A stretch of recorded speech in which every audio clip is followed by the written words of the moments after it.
Hello, this is Jens Nordenhock on behalf of the Asset Historical Advisory Committee interviewing Dr. William Dement on Tuesday, May 3rd, 2016. Dr. Dement, if you wouldn't mind telling us, please, where and when you received your credentials and where you're currently working. My first major experience was graduating from medical school at the University of Chicago, and then I also got a doctor of philosophy, and I currently work at Stanford University in California. What drew you to sleep medicine and polysomnography? I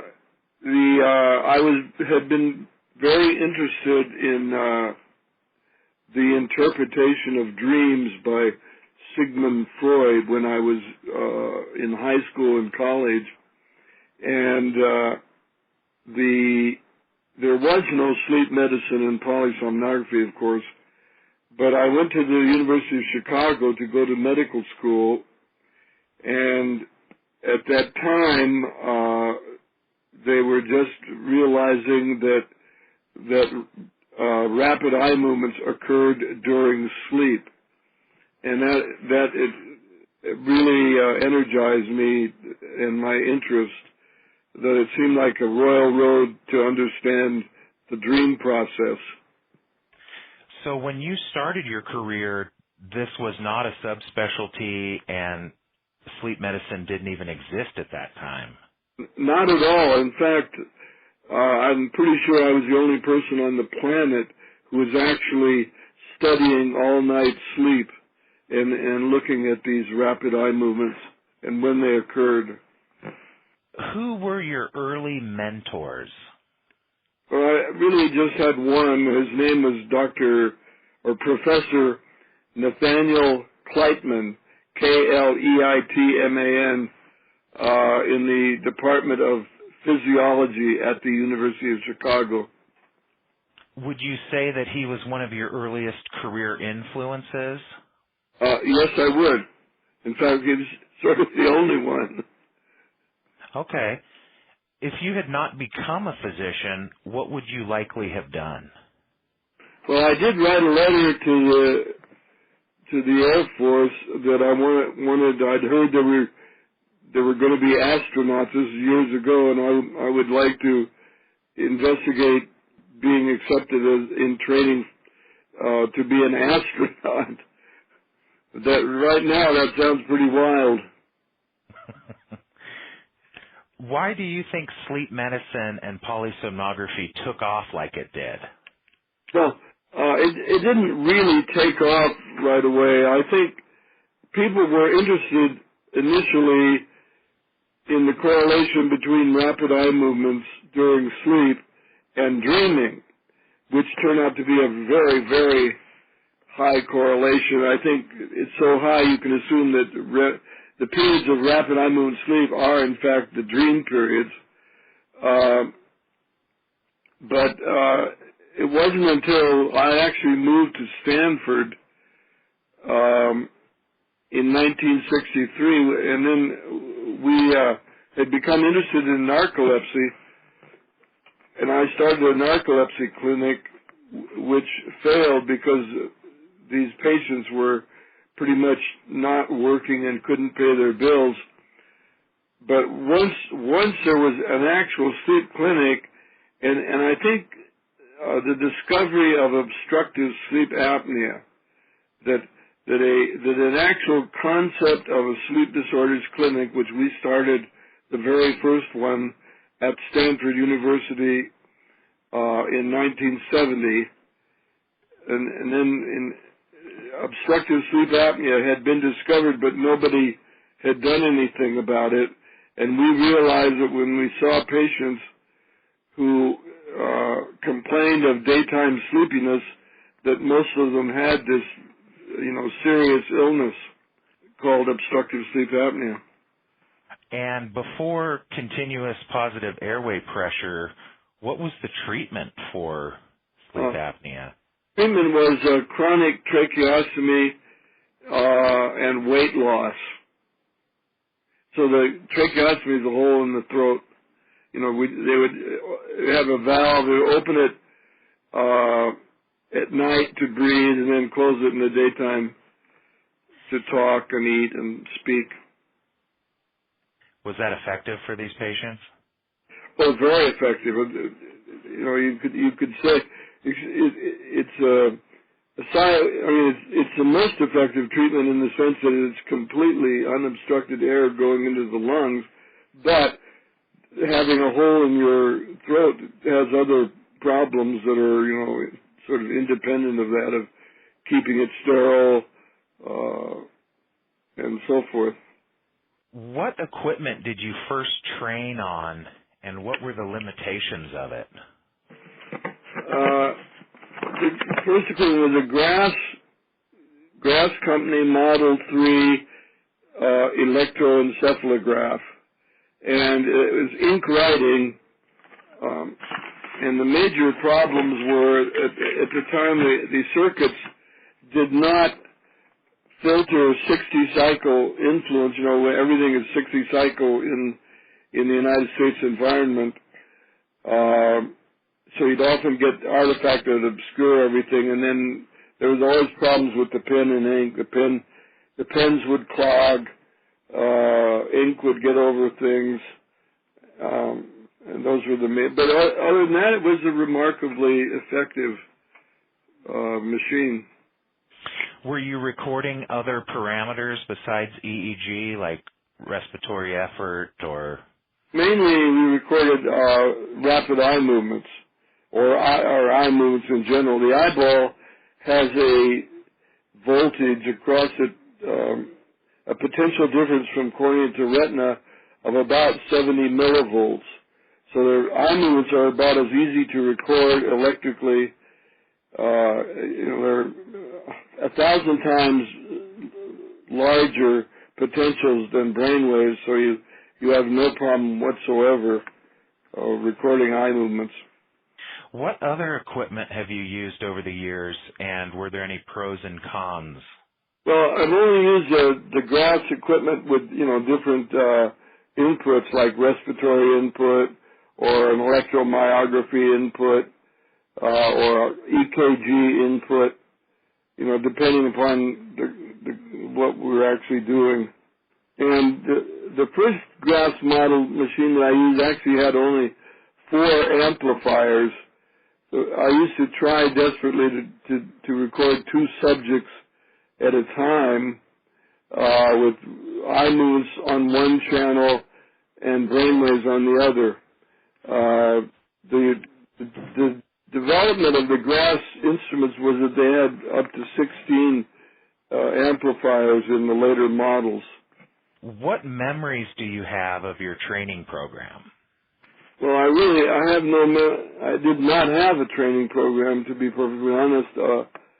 I developed, or at least I started the development of sleep medicine, and that's what I was interested in, and I knew more about it than anyone else, so there was no one to really train me except in, you know, occasionally technical things. We did some work with animals, and I had to learn surgery. Yes. Is that the narcoleptic dogs that you worked with? Well, yeah, we didn't. The dogs, we just were breeding them. The gene for narcolepsy was recessive gene that if you would breed 2 narcoleptic dogs, they would all the offspring would have narcolepsy. But we didn't do surgery on them except to implant brainwave recording electrodes on their skull, not inside their brain, but on their skull for the most part. What are the main ways in which the field has changed over your career? Well, it's become clinical. In other words, until I had worked in sleep from 1952 until 1970 when we started the first sleep clinic. So I would say the change from basic research clinical practice was the biggest change, the most important change. How has scientific knowledge changed the field, and what do you think the big breakthroughs have been? Well, the basic practice of diagnosing and treating sleep disorders, to be perfectly honest, hasn't evolved all that much from the early days. I mean, I would say, well, that's the main thing. What would you? I've lost track of the question. What do you think were some of the big breakthroughs? The biggest breakthrough was the discovery of the biological clock in the suprachiasmatic nuclei of the brainstem, and how this exerted influence on the tendency to be awake and or asleep in the 24-hour day. And that regulates our wake and sleep cycle and has to do with light, doesn't it? That's correct. And it is not, an overpowering influence, but it is a very, it's definitely there. What do you feel are 2 or 3 big issues in sleep medicine today that people are trying to solve? Well, there's still the answer to the question, why do we sleep, is not really, that has not been answered. That's one. The other is to make it something that's worldwide rather than, highlighted in the United States and Europe. There are billions of people who probably could be helped by sleep medicine who don't have access to sleep disorders clinics. For example, in Africa. Is it sleep medicine practiced in Africa? Oh, I'm sure there are some clinics, yes. But I think, I don't remember, in the United States there are, I think, almost 2,000 clinics, and our population is whatever, several hundred million. So you imagine the whole world of 7 or 8 billion people. Mm-hmm. There's progress to be made. What are the main areas of professional discussion or disagreement today? Well, I think one of them is how sleep medicine should really be practiced. Should it be a clinical specialty with no other availability, or should there be an effort to get it down to a primary care medical practice level, or at least to have good representation? And there's also the issue of teaching. Teaching about sleep disorders in colleges and medical schools is still abysmal. Part of that is the growth in the need for curriculum time, the growth in molecular biology, and nobody wants to go to 5-year medical schools. What are you most proud of in your professional life? Well, I think that I could say at this stage of the game that my work and the people who have, joined me or joined the field, we have saved probably millions of lives, mainly those people who have severe obstructive sleep apnea are recognized and treated.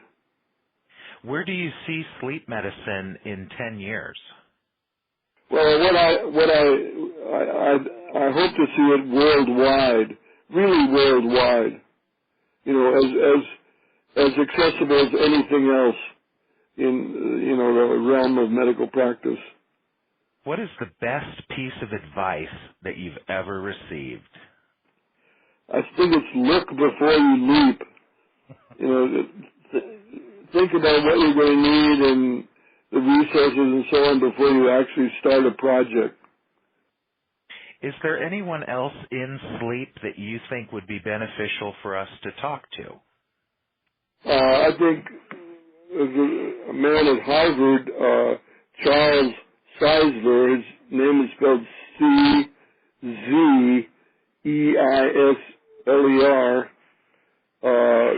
James Walsh at St. Luke's Hospital it's not St. Louis, it's a suburb of St. Louis. Dr. Emmanuel Mignot here at Stanford, MIGNOT, he discovered or identified the narcolepsy gene. Are there any polysomnographers deceased who we should document? Well, I think Nathaniel Kleitman, and if he's still alive, there's a man in Europe, Michel Jouvet, who is in his late 90s if he's still alive. Thank you, Dr. Dement. All right. Thank you, Have a good Doctor. day. You're welcome. Bye.